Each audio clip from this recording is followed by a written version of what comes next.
क्या आपने कभी सोचा है जिस राजा के एक फैसले ने पूरे वंश का विनाश कर दिया, उसकी अपनी मृत्यु कैसे हुई होगी? जिसने जीवन भर सच को नजरअंदाज किया, क्या अंत समय में उसे अपने पापों का एहसास हुआ? यह कहानी है हस्तिनापुर के अंधे राजा धृतराष्ट्र की। एक ऐसा राजा जो सिर्फ आंखों से ही नहीं बल्कि अपने फैसलों से भी अंधा साबित हुआ। पुत्र मोह में डूबकर उसने ऐसे ऐसे निर्णय लिए जिनकी कीमत पूरी महाभारत को चुकानी पड़ी। आज आप जानेंगे धृतराष्ट्र के जीवन के वो कड़वे सच, उनके 8 बड़े पाप और अंत में उनकी ऐसी दर्दनाक मृत्यु जिसे जानकर आप सोचने पर मजबूर हो जाएंगे। तो चलिए शुरू करते हैं यह पूरी कहानी। कैसे हुई थी अंधे धृतराष्ट्र की मृत्यु? धृतराष्ट्र को महाभारत के कुरुक्षेत्र युद्ध का सबसे बड़ा खलनायक माना जाता है, क्योंकि धृतराष्ट्र चाहते तो इस युद्ध को रोक सकते थे, परंतु उन्होंने पुत्र के मुंह में अपने ही वंश का नाश करवा दिया। धृतराष्ट्र आंखों से ही नहीं, मन और बुद्धि से भी अंधे थे। उन्होंने अपने जीवन में वैसे तो कई पाप किए थे, लेकिन आज हम आपको बताएंगे धृतराष्ट्र के 8 पापों के बारे में। दोस्तों, उनकी मृत्यु के बारे में जानने से पहले उनके कुछ निजी जीवन के बारे में भी जान लीजिए। महाभारत धृतराष्ट्र का जन्म कुरु वंश में हुआ था। उनके पिता महाराज विचित्रवीर्य की असामयिक मृत्यु के बाद उनकी माता अंबिका के गर्भ से महर्षि वेदव्यास की कृपा से उनका जन्म हुआ, लेकिन दुर्भाग्यवश जन्म से ही वे अंधे थे। यह अंधापन केवल शारीरिक नहीं था, बल्कि उनके मन और बुद्धि का भी अंधापन था। वे हस्तिनापुर के नाम मात्र के राजा बने, लेकिन असल सत्ता उनके पुत्र दुर्योधन और मामा शकुनि के हाथों में चली गई।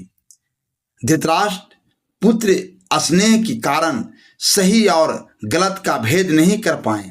वे जानते थे कि पांडव उनके भतीजे हैं और उन्हें न्याय मिलना चाहिए, लेकिन पुत्र मोह ने उन्हें अंधा बना दिया। महाभारत युद्ध में उनके 100 पुत्र मारे गए, जिसके बाद उनका जीवन दुख और पछतावे से भर गया। युद्ध समाप्त होने के बाद उन्होंने राज्य युधिष्ठिर को सौंप दिया और स्वयं वनवास के लिए चले गए। अब आइए उनके 8 प्रमुख पापों के बारे में विस्तार से जानते हैं, जो उनके पूरे जीवन को प्रभावित करते रहे। सबसे पहला पाप, गंधारी के साथ धोखा। पितामह भीष्म ने धृतराष्ट्र का विवाह गंधार की राजकुमारी गंधारी से करा दिया। गंधारी को जब यह पता चला कि मेरे पति अंधे हैं, तो उन्होंने भी आंखों पर पट्टी बांध ली थी। गंधारी का विवाह धृतराष्ट्र से करने से पहले ही ज्योतिषियों ने सलाह दी कि गंधारी के पहले विवाह पर संकट है, इसलिए गंधारी का पहला विवाह एक बकरे से करवाया गया था। बाद में उस बकरे की बलि दे दी गई। कहा जाता है कि गंधारी को किसी प्रकार के प्रकोप से मुक्त करवाने के लिए ही ज्योतिषी ने यह उपाय दिया था और बाद में उसका विवाह धृतराष्ट्र से करा दिया गया। यह धोखा इसलिए माना जाता है क्योंकि विवाह से पहले गंधारी और उनके परिवार को धृतराष्ट्र की अंधता के बारे में पूरी जानकारी नहीं दी गई थी। गंधारी ने पति के प्रति पूर्ण समर्पण दिखाते हुए आजीवन आंखों पर पट्टी बांध रखी और कभी संसार को अपनी आंखों से नहीं देखा। वे एक आदर्श पत्नी साबित हुई, लेकिन धृतराष्ट्र ने इस समर्पण को भी पूरी तरह स्वीकार नहीं किया। जब उन्हें गंधारी के पूर्व विवाह की बात का संदेश हुआ तो उनका क्रोध जाग उठा। इस घटना ने धृतराष्ट्र के चरित्र की कमजोरी को उजागर किया कि वे सत्य को सहजता से स्वीकार करने के बजाय संदेश और क्रोध में आ जाते थे। गंधारी की यह त्याग भावना पूरे महाभारत काल में दिखाई दी, लेकिन धृतराष्ट्र का यह पहला पाप उनके वैवाहिक जीवन की शुरुआत में ही कलंक बन गया। दूसरा पाप, गंधारी के परिवार को जेल में डालना। यह दूसरी गलती थी। गंधारी एक विधवा थी। जब महाराज धृतराष्ट्र को पता चला तो वे बहुत क्रोधित हो गए और उन्होंने समझा कि गंधारी का पहले किसी से विवाह हुआ था। धृतराष्ट्र के मन में इसको लेकर दुख उत्पन्न हुआ और उन्होंने उसका दोषी गंधारी के पिता राजा सुब्बल को माना। धृतराष्ट्र ने गंधारी के पिता राजा सुब्बल को पूरे परिवार सहित कारागार में डाल दिया। कारागार में उन्हें खाने के लिए केवल एक ही व्यक्ति का भोजन दिया जाता था। केवल एक ही व्यक्ति के भोजन से भला सभी का पेट किस तरह से भरता। धृतराष्ट्र ने पूरे परिवार को भूखे मार देने की साजिश रची थी। राजा सुब्बल ने यह निर्णय लिया कि वह यह भोजन केवल उनके सबसे छोटे पुत्र को ही दिया जाए ताकि उनके परिवार में से कोई तो जीवित बच सके, और वह था शकुनी। यह भी कहा जाता है कि विवाह के समय गंधारी के साथ उनका भाई शकुनी और उम्र में बड़ी उनकी एक सखी हस्तिनापुर आई थी और दोनों यहीं रह गए थे।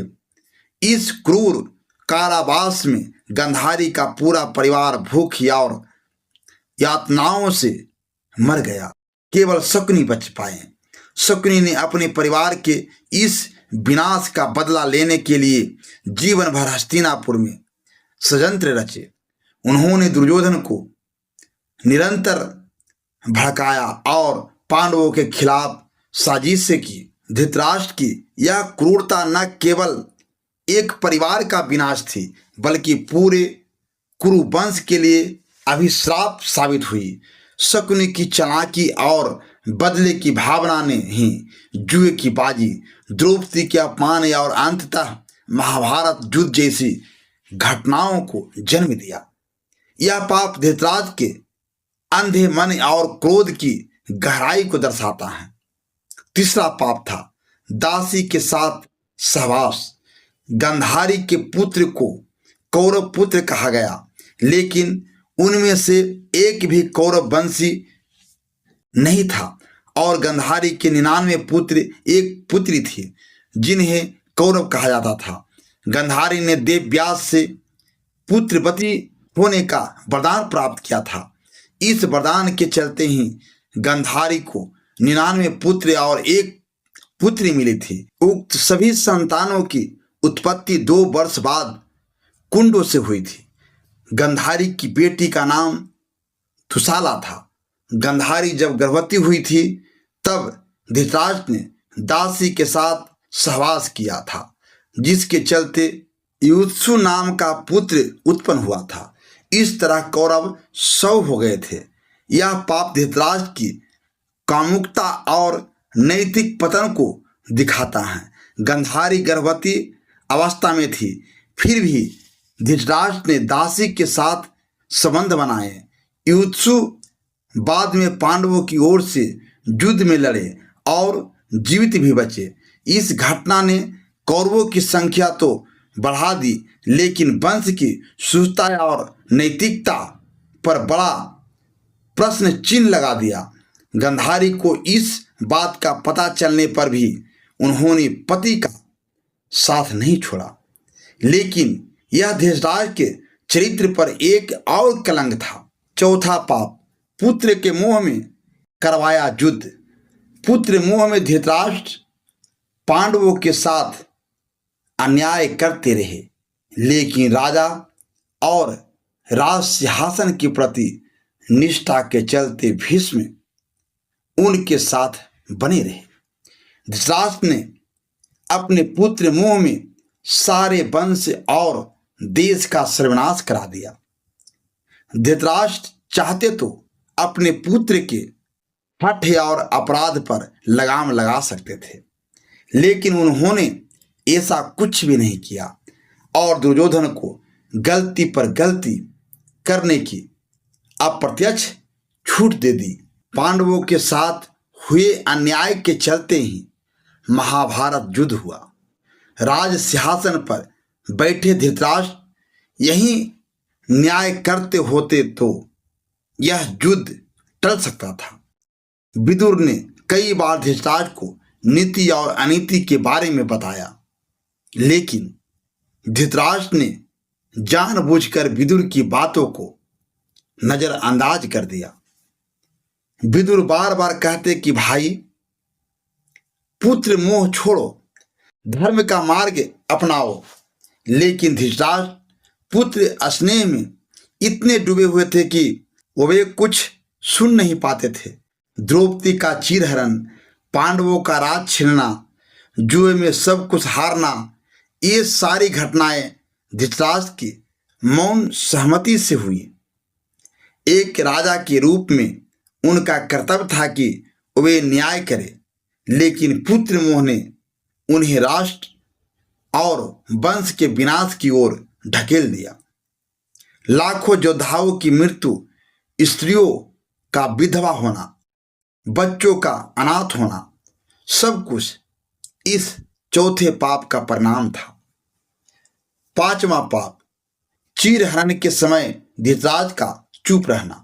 द्रौपदी के चीरहरण के समय भी भीष्म चुप रहे और इसके चलते भगवान श्री कृष्ण को महाभारत युद्ध में कौरवों के खिलाफ खड़े होने का फैसला करना पड़ा।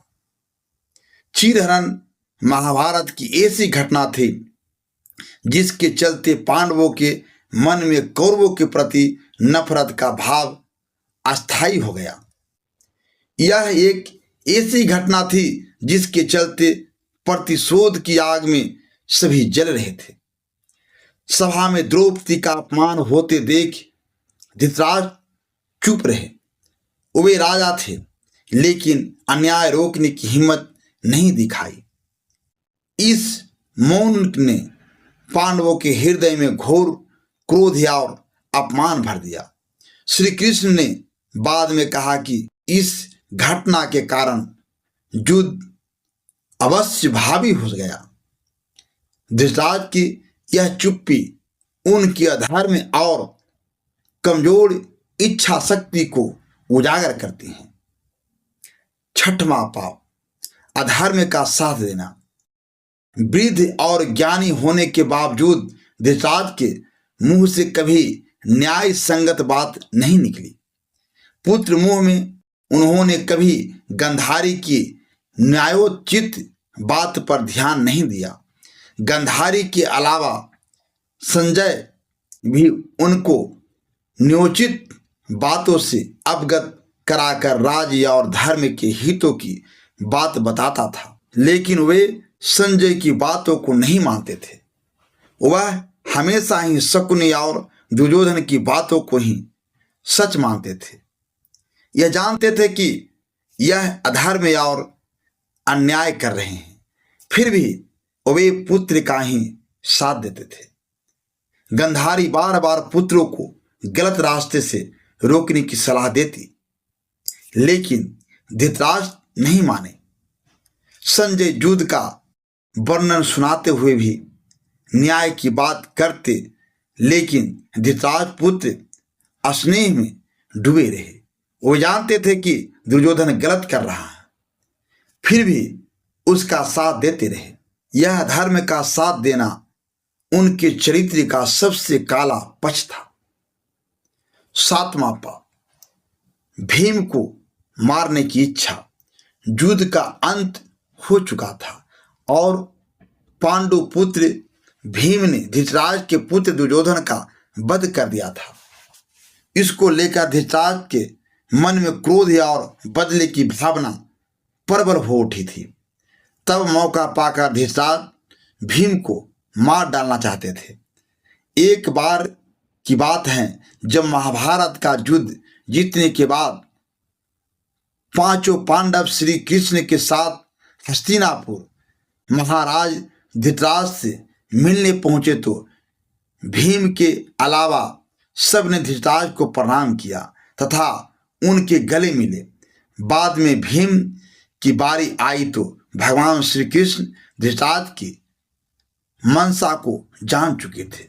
जब भीम को प्रणाम करके उनके गले मिलने के लिए आगे बढ़ने लगे तो श्री कृष्ण ने भीम को पीछे से रोक दिया और उनके स्थान पर भीम की लोहे की मूर्ति आगे बढ़ा दी। धृतराज बहुत शक्तिशाली थे। उन्होंने लोहे की मूर्ति को भीम समझकर पूरी ताकत से दबोच लिया और उसी मूर्ति को तोड़ डाला। उनमें इतना क्रोध था कि वह यह नहीं समझ पाए कि यह लोहे की मूर्ति है कि भीम की मूर्ति है। भीम की मूर्ति तोड़ने से उनके मुंह से खून निकलने लगा। इसके बाद जब धृतराज का क्रोध शांत हुआ तो भीम को मृत समझकर रोने लगे। तब भगवान श्री कृष्ण बोले, भीम तो जीवित है, आपने भीम समझकर मूर्ति तोड़ी है। इस प्रकार भगवान श्री कृष्ण ने धृतराज से भीम की जान बचाई थी। यह घटना युद्ध के बाद भी धृतराज में बदले की भावना बाकी होने को दिखाती है। वे शांत नहीं हो पाए थे। 8वां पाप, पूर्व जन्म का पाप। कहते हैं कि पूर्व जन्म में किए गए पाप के कारण धृतराज जन्म से ही अंधे थे। दरअसल अपने पूर्व जन्म में धृतराज एक बहुत ही निर्दयी, एक क्रूर राजा थे। एक दिन जब वह अपने सैनिकों के साथ राज्य में भ्रमण करने निकले तो उनकी नज़र एक तालाब में अपने बच्चों के साथ आराम करते एक हंस पर पड़ी। उन्होंने सैनिकों को तुरंत आदेश दिया कि उस हंस की आंखें निकाल ली जाए। सैनिकों ने राजा की आज्ञा का पालन किया। दर्द से विरक्त उस हंस की आंखों को निकालकर राजा अपने सैनिकों के साथ आगे बढ़ गया। उस हंस की पीड़ा के कारण मृत्यु हो गई। इस घटना को देखकर उसके बच्चे भी मृत्यु को प्राप्त हो गए। मरते वक्त हंस ने राजा को श्राप दिया था कि मेरी ही तरह तुम्हारी भी यही दुर्दशा होगी। इसी श्राप के कारण अगले जन्म में धृतराज अंधे पैदा हुए थे तथा उनके पुत्र उसी तरह मृत्यु को प्राप्त हो गए थे। धृतराज की मृत्यु के बारे में जान लेते हैं। महाभारत युद्ध के 15 वर्ष बाद धृतराज गांधारी संजय कुंती वन में चले गए। 3 साल बाद एक दिन धृतराज गंगा में स्नान करने के लिए गए और उनके जाते ही जंगल में आग लग गई और वे सभी धृतराज के पास आ गए। संजय सभी को जंगल से चलने के लिए कहने लगे, लेकिन दुर्बलता के कारण धृतराज वहां से नहीं जा पाए। गांधारी कुंती भी वहीं रह गई। संजय उन्हें अकेले ही जंगल में छोड़कर चले गए। तब तीनों लोग आग में झुलस कर मर गए। संजय उन्हें छोड़कर हिमालय की प्रस्थान करते हैं, जहां पर सन्यासी की तरह रहने लगे। बाद में नारद मुनि युधिष्ठिर को एक दुखद समाचार देते हैं। युधिष्ठिर वहां जाकर उनकी आत्म शांति के लिए धार्मिक कार्य करते हैं। इस तरह से हुई थी अंधे धृतराज की मृत्यु। धृतराज की यह कहानी हमें एक बहुत बड़ी सीख देती हैं। जब इंसान मोह और स्वार्थ में अंधा हो जाता है तो उसका अंत भी उतना ही दर्दनाक होता है। अगर आपको यह कहानी सोचने पर मजबूर कर गई हो तो इसे ज़्यादा से ज़्यादा शेयर करें ताकि और लोगों भी इससे सीख ले सकें। वीडियो को लाइक जरूर करें और कमेंट में बताएं क्या धृतराज सच में सबसे बड़े दोषी थे। और ऐसे ही दिल को छू जाने वाली कहानियां के लिए हमारे एसपी हिंदी कहानी को अभी सब्सक्राइब करें। आपका एक सब्सक्राइब हमें और बेहतर कहानियां लाने की ताकत देता है।